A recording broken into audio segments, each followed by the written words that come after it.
My wife has been caught cheating. Let me begin with some context. My wife and I are both 54 years old, M/F. 31 years of marriage. She works as a registered nurse at a hospital. I've been working for a house builder since I was 18 years old. We have 2 children, both of whom are in their 20s and have left the nest. We decided to follow my wife's ambition of owning a bed and breakfast when we were in our 40s. We've been searching for years on and off. We found a 5-acre plot of land with a house constructed in the 1870s. The original owners were significant landowners in the region. They had a vast agricultural business enterprise. Over time, fewer members of the family decided to continue farming. Land parcels were auctioned off. Our town is experiencing growth spurts since it has become rather touristic due to certain, shall we say, natural formations and attractiveness. Farmland near major motorways is being devoured. We bought a home and acreage distant from the motorways. My wife and I have been renovating the whole home since we purchased it.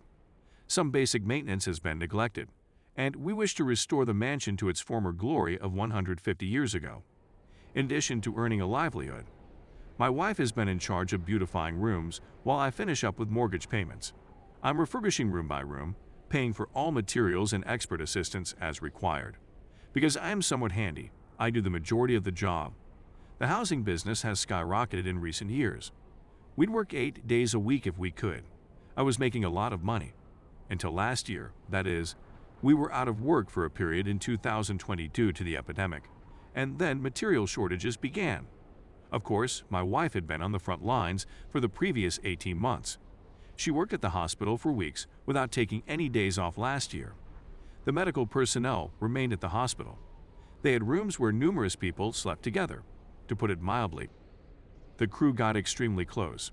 They worked for 4 weeks and then took 2 weeks vacation, starting in March of last year and continuing into the autumn, and then again after Thanksgiving.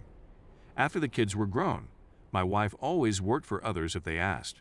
She saw these young parents weep because they couldn't see their children. So during her downtime, she would give up her vacation time and provide it to the staff members who truly needed it. There were others who did the same thing. Her whole COVID experience had an impact on her, seeing people placed on ventilators, deaths, and so forth. She was no longer the same person. She was aloof. Our life had come to a halt. I put it down to her experiences or her age. I attempted to speak to her about it, but she said she simply didn't feel it anymore. We continued to collaborate on the home. We planned travels to a part of our state with a sizable Amish community. The Amish in this area are well known for their skill in woodworking and stitching. We purchased many pieces of furniture for the bedrooms, as well as handmade quilts. We had planned a 3-day excursion to this region to acquire dining room furniture this past weekend. I also pay in wood from the demolition of an old barn, which I undertake as a side hustle. Barnwood is in high demand. My supervisor calls to inform me that everyone will be working the whole week since he was able to buy wood and shingles for a home we've been sitting on while waiting for supplies. I informed my wife that we may travel on Saturday and Sunday. She informs me on Friday morning that she is still going with some coworkers since there is an autumn festival going on. That night, I head to a nearby tavern. One of her employees approaches her to say hi. I inquire whether she intends to accompany me on the vacation. She had no idea about it. So I contacted the wife, wondering whether she was okay and who else was there with her. She responded by texting this friend, another close friend, and a buddy named Stevie.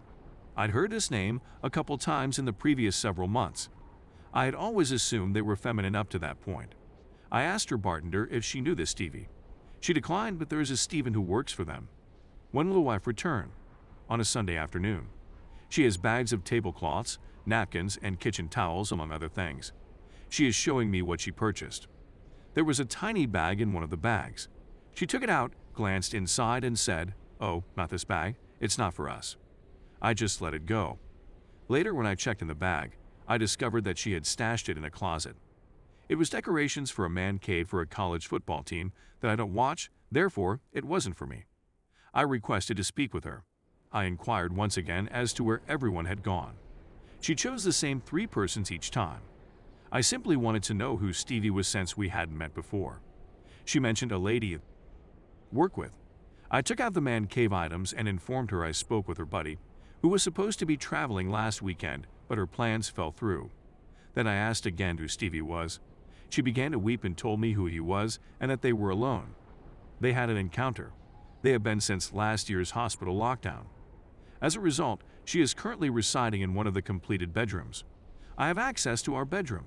On Monday, I'll consult with a lawyer.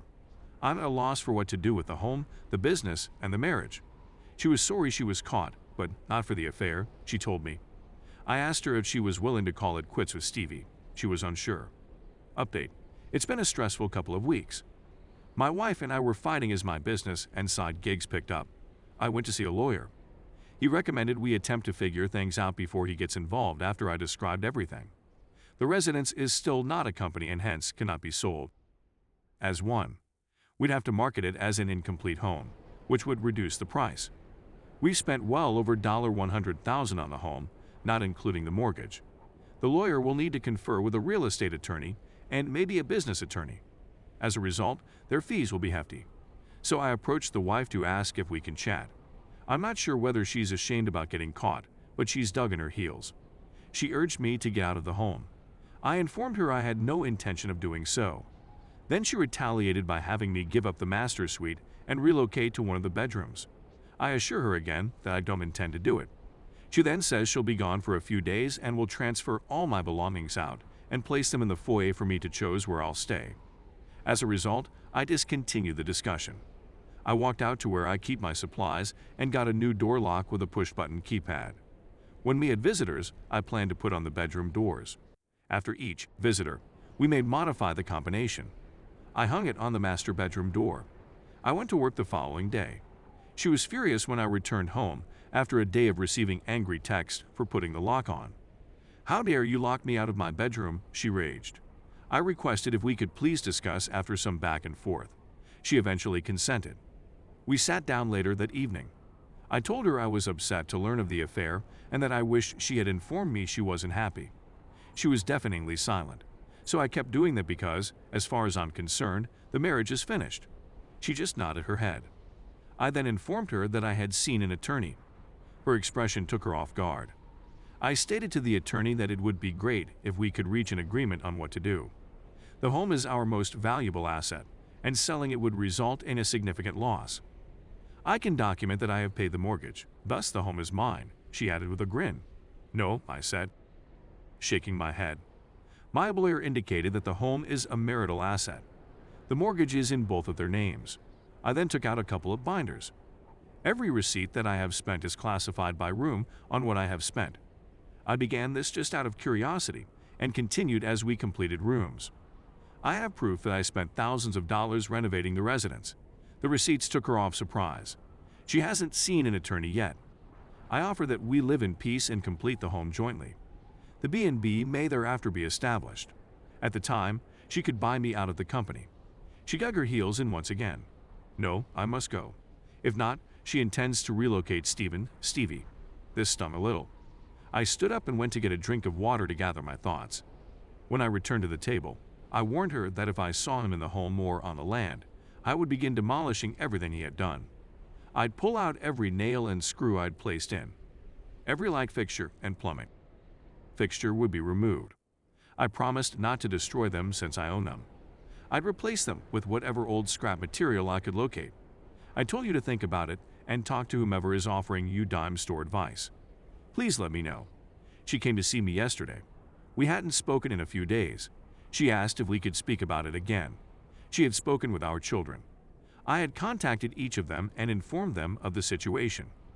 Our daughter advised that we remain in the home until it was finished, and then start the company as I proposed. Then I could maybe walk out while still owning 50% of the company. Mom might operate the company by hiring an employee or two to assist run it, perform yard maintenance, and give Mom a day off. I assured her I'd think about it, but my opinion of Stephen would not alter. So I have another meeting with the attorney. The main difficulty is that we will most likely not be in business until 2023. The exterior requires a lot of work, as does the landscaping, and we need to build a room for one of us to live in. The room I'm in is one of the available for rent.